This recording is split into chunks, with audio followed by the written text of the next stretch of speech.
Well, back down on the River Swale today, Monday. It's very overcast today. It's the bright sunshine of yesterday. But there's no wind and it's warm. Can't complain. Everything is wet with fog and dew.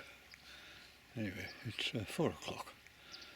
Let's just get just in.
Anyway, while we're waiting for these rod ends to go around, a little bit more about this John Thornycroft, Hartley and Vere St Ledger Gould. Well, following his defeat in 1881, John Hartley, he went back to administering to his flock, his rich patrons, and he lived to a goodly age. But for Vere St Ledger to Gould, well, he was a different kettle of fish altogether. He was the sixth son of a baronet who owned thousands of acres of land, and probably, I think, had about 6 big houses down in County Cork, Limerick and Tipperary, which is where Vere Gould was born. And being the sixth son, he had no hope of any great inheritance, which would go to the first son. And but no doubt he would have an allowance, some kind of or maybe a minor inheritance from some distant relative. But his life was aimless. He seemingly had no purpose in life other than the pursuit of pleasure. And following his defeat at Wimbledon, he became addicted to drugs, drink, and particularly gambling. And so he found his way to London, and he was, like many of these people in similar situations, he swanned around the gambling clubs of London and was a patron of probably the more seedier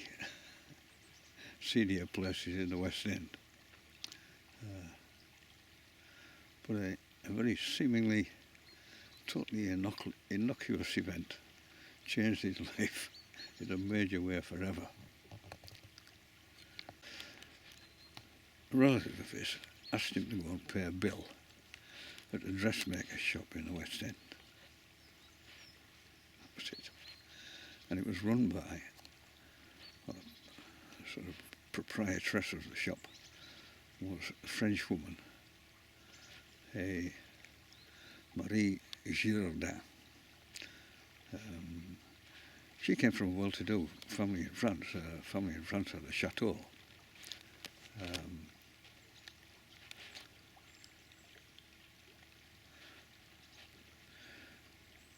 Now, according to all the accounts, she wasn't a particularly beautiful woman, but she had charm by the bucket load. Being in the fashion trade, I would imagine now, that would be what you'd need to charm these rich patrons to buy your dresses. And of course, no doubt she had other assets and skills, but she had ambitions to move up in society. She didn't see herself as being a sort of proprietor of the shop for the rest of her life. When in walks this well-educated, young, good-looking Irish fella, sporting. Obviously, he would no doubt inform her of his connection to the baronets of Southern Ireland. And she turned her charm on him. She saw him as the way out of this situation she was in. And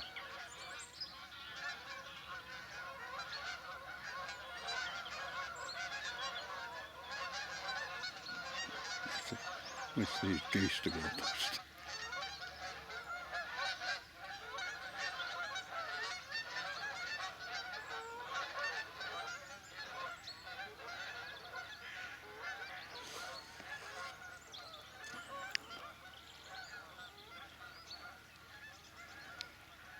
Anyway, he fell for her, hook, line and sinker. He was absolutely besotted with this woman.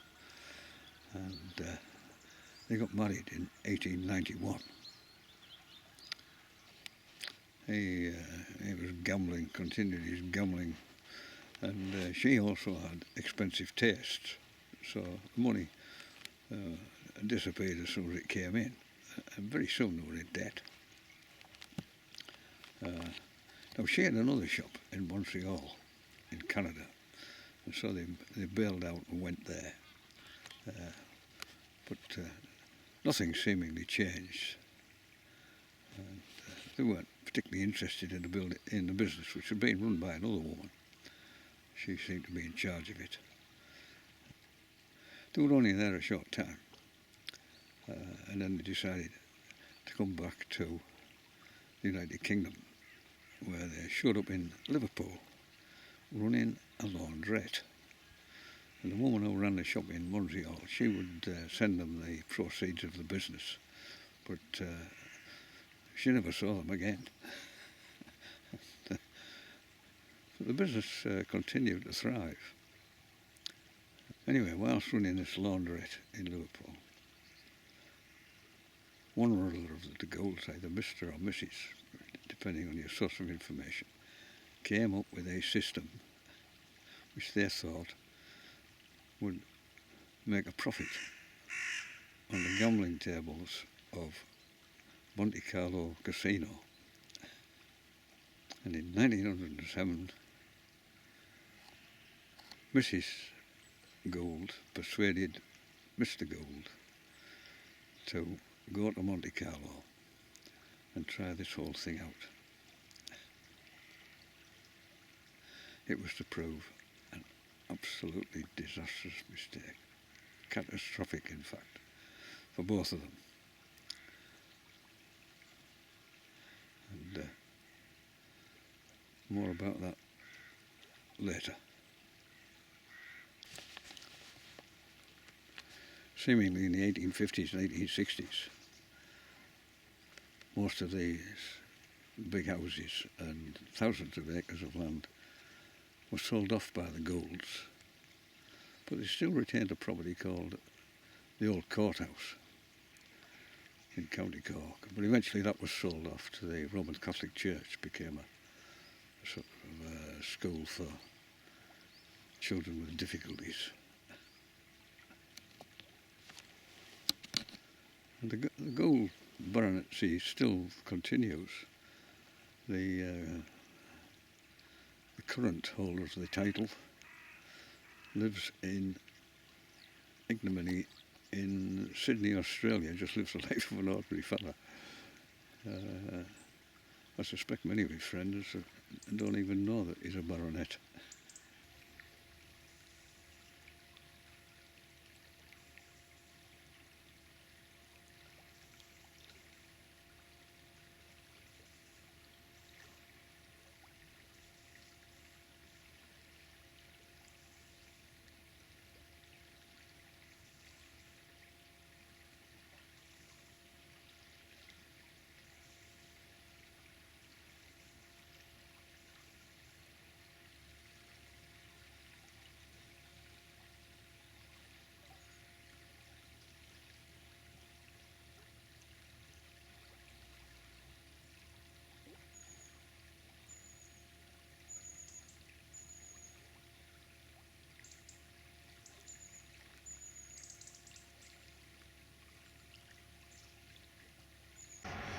I drive past this tree on my way to fishing. This red oak, and at this time of year it is just truly magnificent.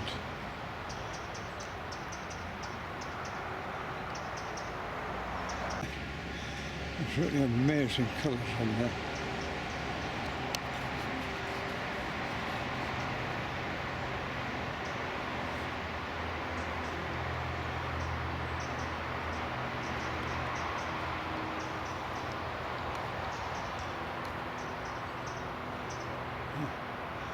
Glorious autumn. It's Friday the 17th of October. Lovely day, overcast, quite warm, and no breeze. Well, things are going to change on Sunday. No pressure and rain. This is what is called a slab in Topcliffe. Those of you who know it, looking across the island. And just a swift look at the weir. So, a lot of water coming over there. Remarkably clear. But nobody has mentioned salmon or sea trout. So I suspect they aren't going to get a run this year. Because usually they sit around for long enough in that sluice over there. That's where you're likely to see them trying to make their way upstream. This big tree on Peg 4 at Topcliffe. This has been slowly leaning over more and more, finally come to rest. But it doesn't affect the fishing, so it's not too bad. The colours of autumn. Big one at Topcliffe. See the church against that. And that grey sky. And the river is really well down. At this point it's hardly moving.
It's a beautiful perch. The colours on there. Amazing.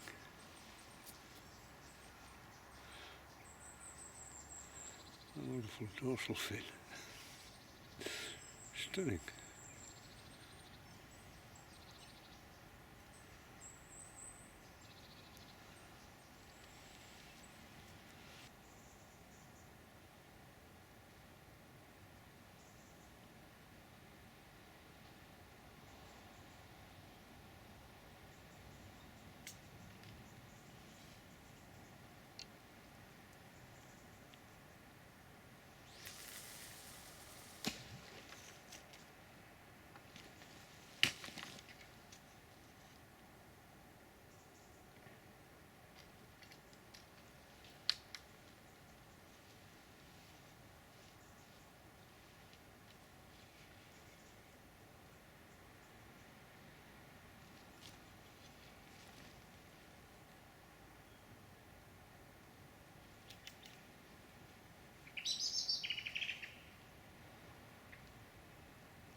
It's a little chub.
Oh, a nice swale ball. It's 24/7. A lovely dorsal fin.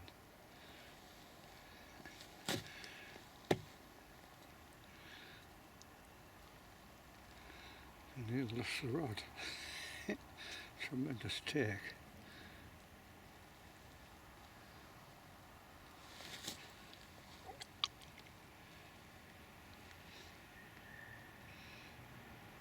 Lovely, very, very pleasing.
Well, there's a better fish, a bigger fish, and it's 8:15.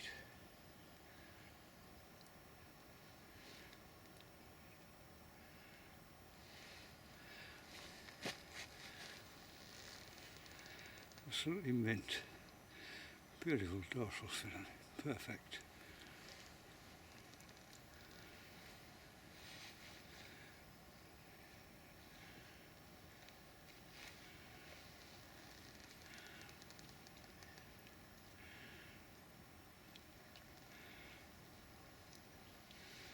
Well, that's an even better end to the day. Wonderful.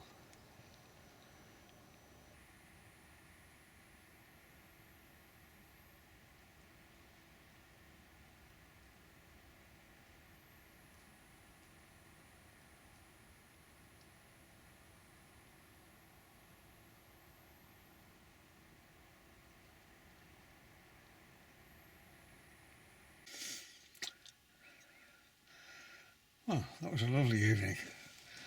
After a big fat blank earlier in the week. 4 nice fish. Lovely little perch. Oh, sort of straight out of the mould it was. A little obliging chub. And then 2 nice barbels. And it's now 9:45. Wasn't intending to stay as long as this, but after that last barbel, every 10 minutes there was a big knock on the top rod. There were 4 of them every time, of course. When you get a knock, you think, I'll just give it another 10 minutes. And here we are an hour and a quarter later. So it's time to go home. So from the Max for Swale here, take care. See you again. Bye-bye. 8 days ago, I posted a little puzzle with this toilet roll. I don't know how eagerly you've been waiting to find out the solution. And there's a bit of space on the end of this video, and I'll show you how it's done.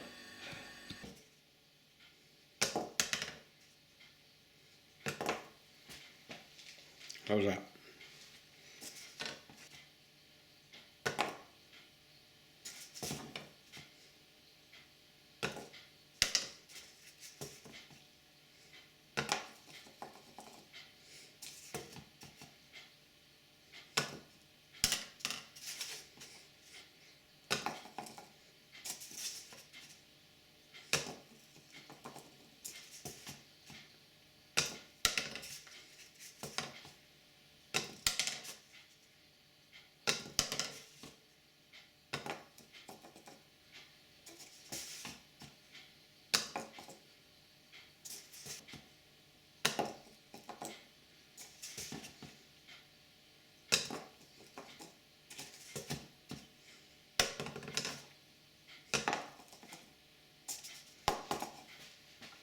Well, there you are.